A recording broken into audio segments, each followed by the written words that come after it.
Saludos amigos de Lord Molécula Oficial, pues nos encontramos aquí en la Suprema Corte de Justicia de la Nación. Nos encontramos con la licenciada en Derecho, la doctora y ministra Loretta Ortiz Half. Ella pues es doctora en Derechos Humanos, en Derechos Comunitarios, es profesora por más de 40 años y panelista en el otrora Tratado de Libre Comercio.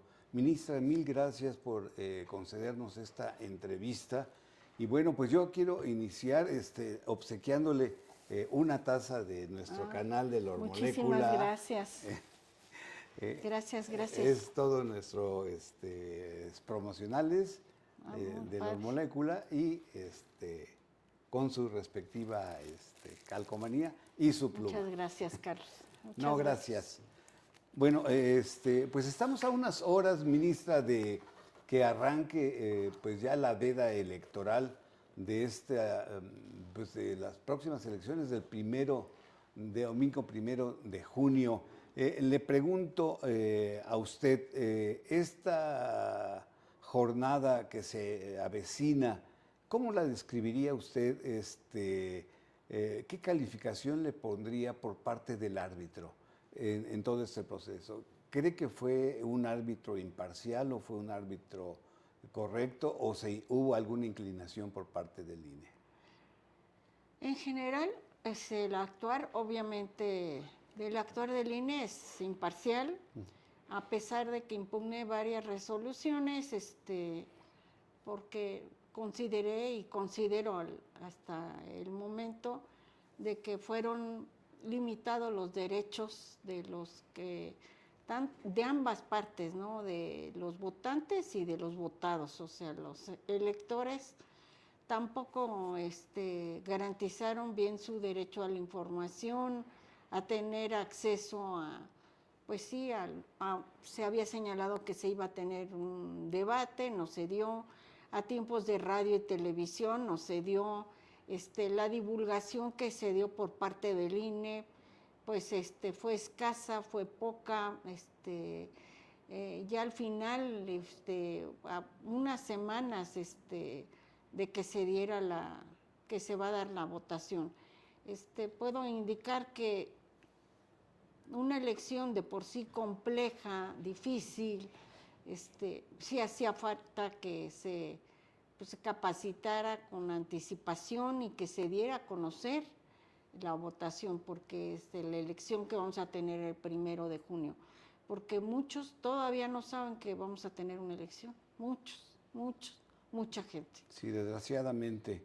Ministra, muchos opinadores, entre ellos Ernesto Zedillo Ponce de León, expresidente de México, pues dice que se está matando a la democracia. Le pregunto, ¿usted considera que Ernesto Zedillo intentó manchar este proceso histórico o es una guerra en contra de la presidenta, la doctora Claudia Sheinbaum Pardo? Habló sin fundamento el expresidente, y sin fundamento porque es precisamente lo contrario. El salir a votar, el pronunciarse y decidir por los que vamos a integrar bueno, eso esperamos, y así nos confirma el voto de la ciudadanía, que los que aspiramos a ocupar un lugar en la nueva Suprema Corte o como jueces o magistrados o tribunal de disciplina, pues es una muestra de que se está democratizando el país. Al contrario, si estas decisiones se quedan en la cúpula y son decisiones de los más poderosos, pues es no democratizar al país, significa que estamos en manos de una cúpula, de los poderosos, de los antidemocráticos, a veces pueden ser tiránicos y no nada más contrario en este proceso. O sea, la democracia puede tener sus problemas, pero es lo mejor que conoce la humanidad. Sí, la presidenta hoy decía en la conferencia mañanera que ella está renunciando a su derecho como presidenta y como se hacía en el pasado de elegir a los candidatos y igual que con el Senado de la República, quiénes serían nuestros presidentes. damos un paso más hacia este proceso democrático que pues es lo mejor que tenemos, usted lo acaba de decir. Sí, no nada más México, todos los países de la comunidad internacional. Para ser parte de ciertos organismos internacionales, la primera cláusula que se tiene es la democracia, un sistema democrático, un país democrático. Por ejemplo, en la Unión Europea, para ser miembro de la Unión Europea, se necesita tener una democracia, un gobierno militar. No puede ingresar a la comunidad de las naciones organizadas ni en Europa ni en México, perdón, en la Organización de Estados Americanos. Es un requisito indispensable el tener un gobierno democrático. Y en el caso de México se ha alcanzado con sudor y lágrimas. Y este asunto de que se celebren elecciones, al contrario, es un derecho al que, como bien señaló la presidenta, ella renunció a como está actualmente, ¿no? Claro. Que ya se va a implementar la nueva reforma a partir de las elecciones y vamos a tener a ministros, ministras, jueces, magistrados, tribunal de disciplina, electos por la población. Esto significa que ya no van a quedar en el coto de los presidentes a hacer una terna y que sea aprobado nada más por el Senado. No sabemos el día de mañana qué vaya a pasar, pero con esta reforma se asegura que van a ser electos de manera democrática, lo cual significa que incluso se le abre la posibilidad a muchas personas a que participen, que antes no podían participar ni aspirar a ser ministros de la Corte, jueces, magistrados, porque antes no era cuestión de inscribirte en una convocatoria, sino tener una relación con X, Z o Y. Era una cuestión de dedazo. Un dedazo. Era dedazo. Un dedazo, ajá. Ministra, haciendo un autoanálisis por los excesos de nepotismo y corrupción que la misma actual presidenta de la Suprema Corte, Norma Piña, ha aceptado de esta corrupción y nepotismo en el Poder Judicial, le pregunto, ¿este ciclo que está terminando debe terminar como un Poder Judicial avergonzado por no llevarle la justicia al pueblo de México?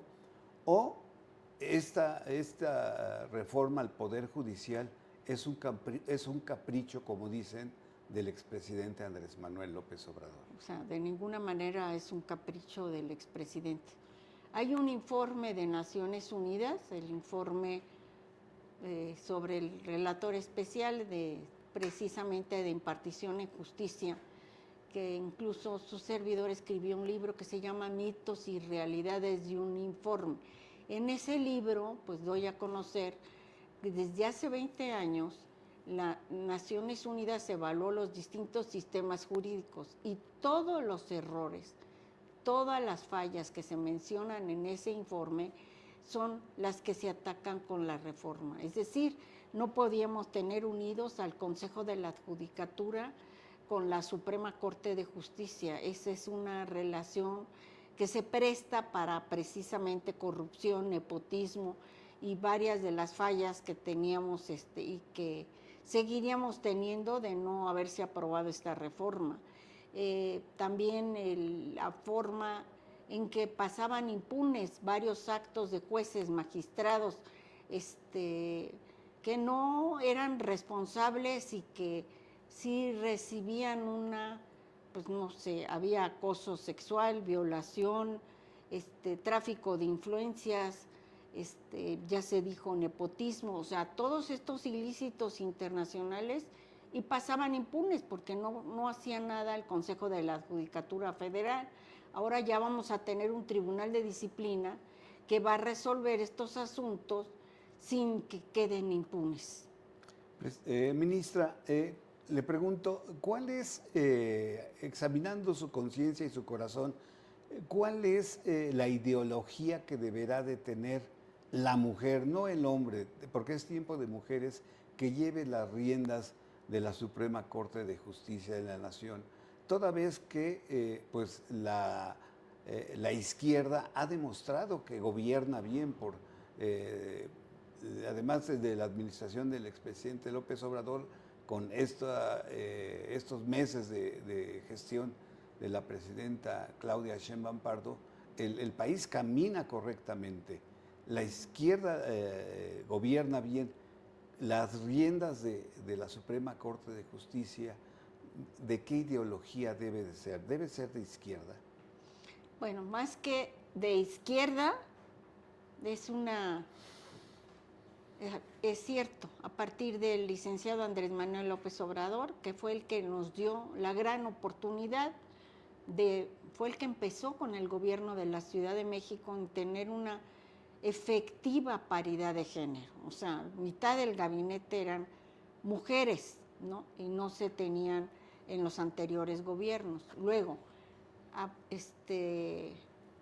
pues apoyó la transición de que tengamos ahorita una mujer presidenta, y que, como bien lo ha señalado la presidenta Claudia Sheinbaum, que es una mujer muy inteligente, capaz, de una mujer de izquierda, pues a nosotras, y como bien lo ha señalado, asciende una y ascendemos todas. Es decir, tenemos oportunidades que antes no teníamos, porque no confiaban en nosotros, o éramos, pues éramos menos, no se valoraba el trabajo que hacíamos, ¿no? Y que hacemos. Gracias a la izquierda, ahora sí, gracias a la izquierda se revalora nuestro trabajo, y con los postulados de la izquierda también podemos hacer justicia social. Y todo esto bien enmarcado, conforme a derecho y respetando la independencia y la autonomía, da un resultado muy favorable en el gobierno, sea el gobierno del Ejecutivo, sea el Legislativo, y ahora va a ser el gobierno del Poder Judicial, tanto federal como local, porque también se van a administrar los poderes judiciales locales de manera, pues, de acorde con la nueva reforma.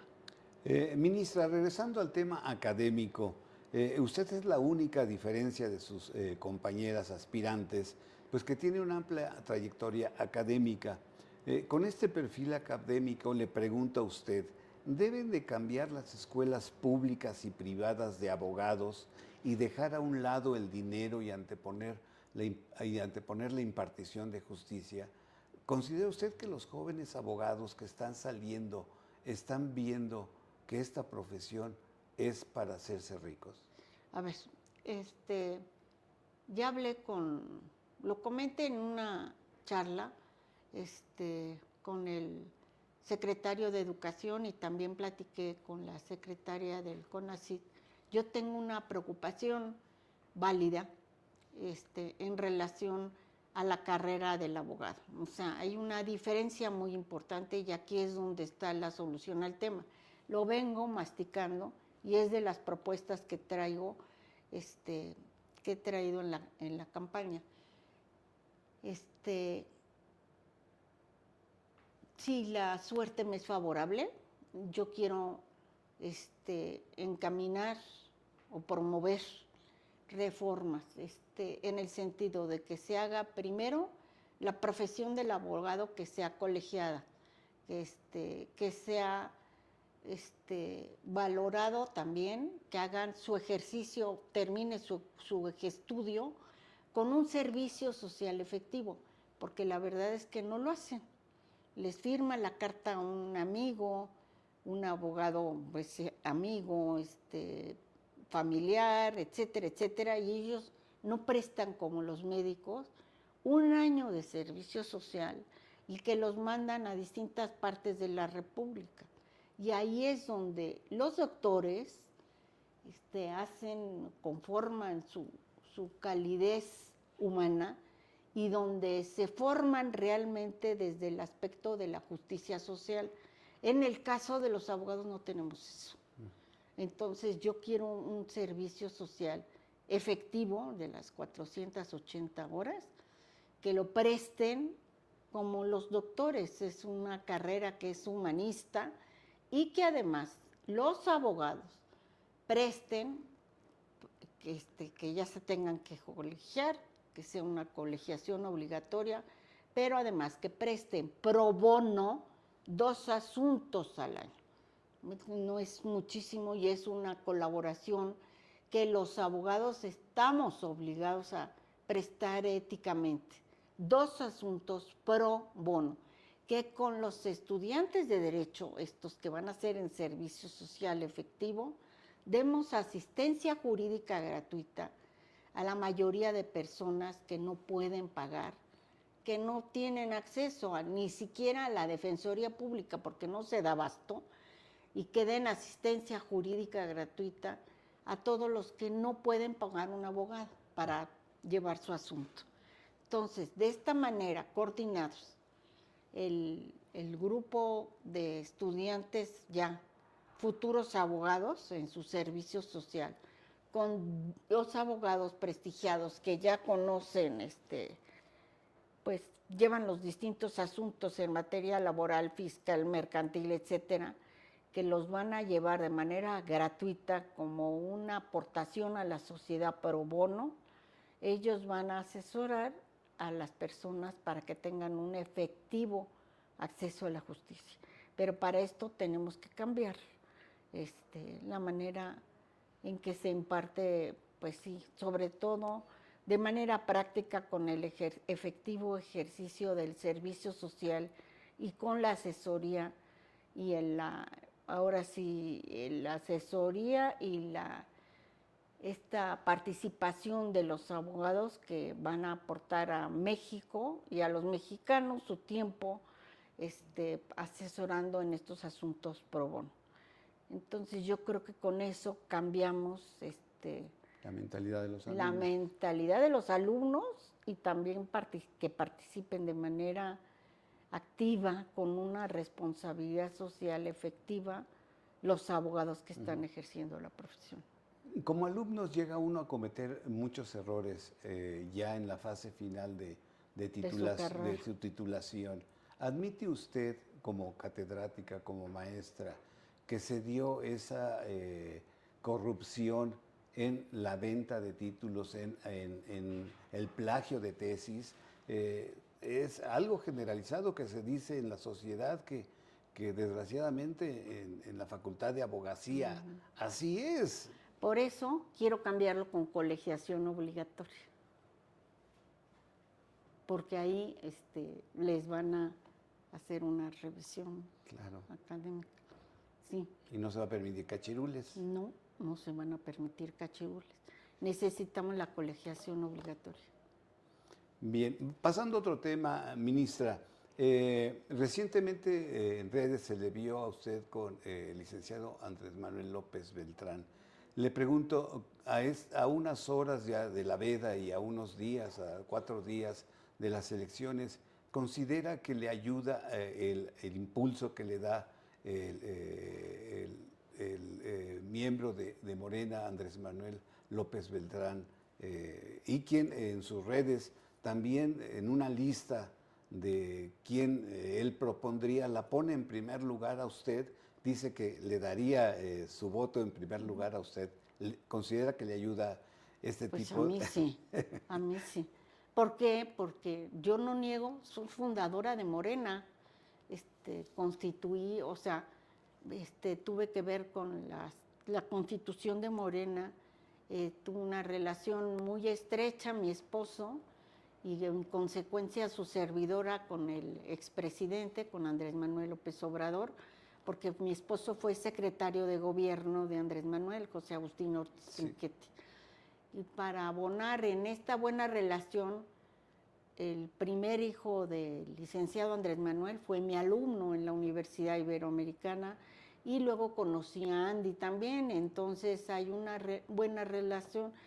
por casualidad, porque así son las cosas. Nos vimos en el aeropuerto de Torreón, había una tormenta ahí, pues estas dolmaneras, y nos quedamos varados ahí en el aeropuerto y platicamos muy francamente, y más de cuestiones personales, y me quedé con muy buen sabor de boca, porque con la familia hay una buena relación y yo los estimo mucho, y sobre todo al expresidente le profeso, y lo digo, una gran admiración, enorme admiración. Con la actual presidenta también, o sea, les tengo a los dos una gran admiración, porque tenemos los gobiernos que tenemos, gracias a ellos. O sea, el presidente Andrés Manuel López Obrador sacrificó todo, absolutamente tiempo, vida, de toda su, bueno, le hicieron 2 fraudes, recorrió no sé cuántas veces el país, creo que como 5 o 6. La presidenta también recorrió el país varias veces, y ellos sacrifican tiempo de vida con sus familias y por todo, por realizar los ideales comunes que tenemos todos los mexicanos. O sea, no tendríamos la situación actual de un reconocimiento, de un salario mínimo respetable en la Constitución si no hubiera sido por Andrés Manuel. No se tendrían los programas sociales, nadie piensa en los programas sociales si no hubiera sido por Andrés Manuel, porque la mayoría no estaba de acuerdo con esos programas sociales. No tendríamos acceso a la educación como se tiene ahora si no hubiera sido por el presidente Andrés Manuel. Y la sucesión de todos esos programas más nuevos por la presidenta Claudia Sheinbaum, porque la presidenta Claudia Sheinbaum le ha adicionado un plus a lo que ya se traía. Entonces, en su conjunto, ambos gobiernos, pues han sido, bueno, tenemos una partecita de la doctora Claudia Sheinbaum, pero como se ha comportado y conducido en una situación tan difícil como la que está viviendo el país con nuestro vecino del norte, la verdad a mí me despierta una admiración enorme y se ha conducido perfectamente. Estamos entrando ya en la parte final, sabemos que usted tiene muchos compromisos. Le pregunto, dándole seguimiento a esta pregunta, la oposición dice que ya hay dados cargados. ¿Hay dados cargados en este proceso electoral por ministras, considera usted, o qué le responde? No, si hubiera dados cargados, yo no me hubiera esforzado tanto en toda esta campaña. Me hubiera quedado sentadita aquí, tranquila, a esperar el resultado. No, he estado en campaña con un trabajo que yo no me puedo separar. Yo tengo que, ahorita vengo de la sala, he ejercido mis funciones como ministra, pero al mismo tiempo he hecho campaña, no he parado. No he visto a mis hijos, muy poco los he visto. A mis hijos, a mis nietos, todo por entregarme a la campaña. ¿Por qué? Porque yo sé que los dados no están cargados. O sea, si hubiera sido, hasta varias personas me lo han preguntado, o sea, si yo estuviera segura, yo no hubiera hecho campaña, pero sí la hice. Y hay testimonio de que he hecho mi campaña hasta el día de hoy, que ya la cerramos. Ministra, de que el voto le favorezca, que seguramente así sucederá, Loretta Ortiz, ¿usted cree que una nueva mujer con su perfil generará más inversión nacional, más inversión extranjera en nuestro país, porque ahora sí habrá una verdadera impartición de justicia? Sí, yo sí lo creo, porque para empezar van a saber los inversionistas que con esta reforma no se va a mandar al cajón del olvido su asunto, porque antes no teníamos plazos para resolver. Si pagabas a un despacho $500 la hora, o 600, 800, y tenías posibilidades de poder asegurar que tu asunto quizás sea el resuelto, pero ahora ya tenemos al Tribunal de Disciplina y ese Tribunal de Disciplina va a ver que en los 6 meses se resuelvan los asuntos. Bien. Ministra Loretta Ortiz Half, ¿dónde la podemos ubicar? ¿Cómo podemos votar los ciudadanos? Explíquenos el color, en qué número se encuentra para que todos votemos por usted. Por mí. Sí, yo primero quiero agradecerle que me haya entrevistado. Muchas gracias, Carlos. Esta es una gran oportunidad para mí y también agradecerles a los que depositen su confianza en su servidora, en Loretta Ortiz. Soy la ministra Loretta Ortiz, que aspiro a ser presidenta de la Suprema Corte. Para ser presidenta de la Suprema Corte necesito ser la más votada. Entonces, por favor, no dejen de votar por su servidora. No los voy a defraudar, voy a hacer justicia. Soy una persona que tiene capacidad, honestidad, que además es justa. Aparezco en la página, la moradita, la de ministros y ministras, y estoy con el número 22. Voten por su servidora, por Loretta Ortiz. Claro que sí, así lo haremos, ministra. Amigos, pues ya saben, a votar por la ministra. La verdad es que ahorita a estas horas yo voy a votar por usted. Muchas gracias. No, al contrario, gracias. Gracias, Carlos. Gracias.